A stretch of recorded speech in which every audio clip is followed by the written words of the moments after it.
Well, hi, this is Charlie Hutto, and this will be my very first Q&A video, which I will answer questions which have been left on my other videos' comments and asked me in person.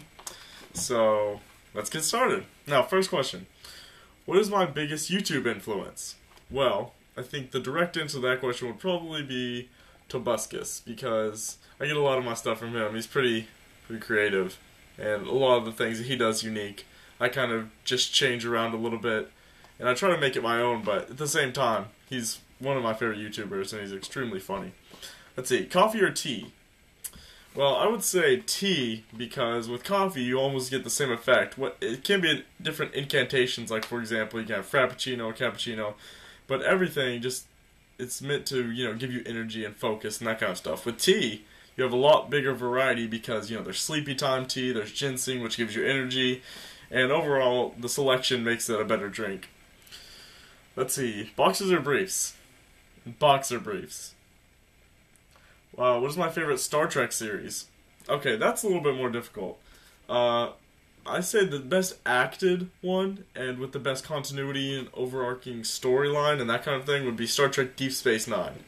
But as far as personal favorite, I would say Star Trek The Next Generation, just because I feel more comfortable with that series, and I know the characters so well, and it makes me feel comfortable with it. Here's a question for my sister. What is the most relevant episode of Star Trek in relation to foreign policy? Now, that's a really creative question.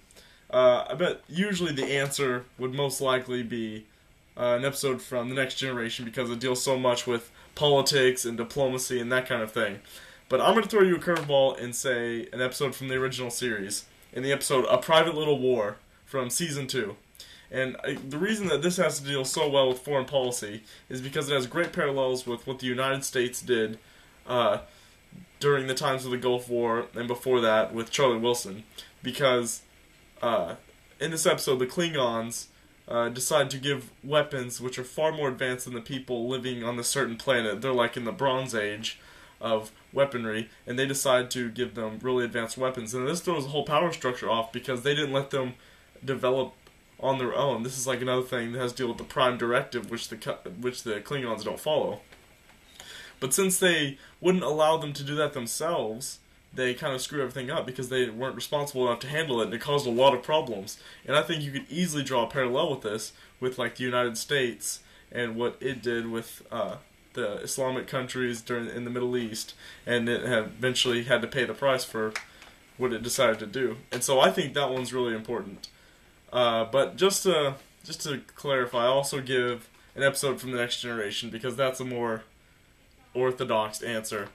So in Season 4, the episode Half Alive, it also deals really well with interference in other cultures and their traditions, because this makes it to where in this society, to which there's a representative on their ship, they have to kill themselves, do a ritual suicide. It's very looked highly upon in their society, and everyone's like offended by this. But the episode extremely well explores the whole idea of, just because our culture finds something morally deplorable, are we allowed to judge other cultures by that and stop them from doing that? So I think that's another thing that needs to be really examined well, and Star Trek does a great job of showing real-world issues. So that's why I think it's a good question, because Star Trek has so much to teach us about things like that, especially foreign policy, which the government could really take a lesson from. And I think that's all the time I have, but I will do another Q&A eventually, and so if you have any questions that you want me to answer on the show, just leave them in the comments down below, and I'll try to answer those. Or you can just ask me in person, or whatever, and I'll just filter them out and answer things. And I should have a vlog about every other day now. So, thanks for watching.